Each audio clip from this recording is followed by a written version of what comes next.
Hari ni saya nak tukar cili-cili ni kepada sos cili dengan cuaca yang tak berapa nak elok, asyik hujan je.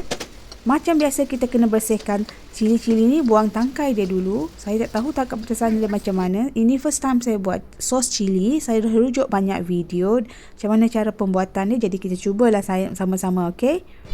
Saya campurkan sedikit bawang putih.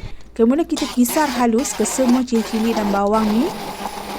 Saya kisar sedikit demi sedikit. Lepas tu kita kena tapis. Kalau saya tak nak ambil hampas dan biji ni, jadi saya tapis, saya buangkan hampas dan biji ni. Saya nak sos cili saya bersih dan cantik. Kemudian kita kena masak dia sehingga dia mendidih.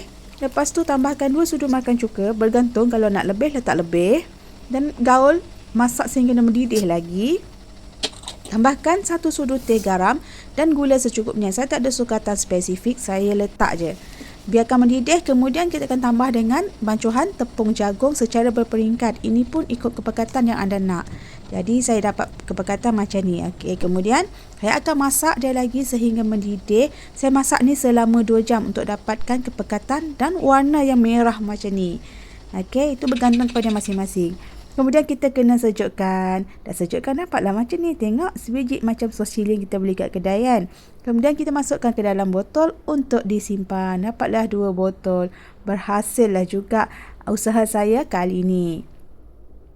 Yang penting sos ni tak ada bahan pengawet dan segar daripada kebun saya sendiri. Selamat mencuba resepi-resepi ni.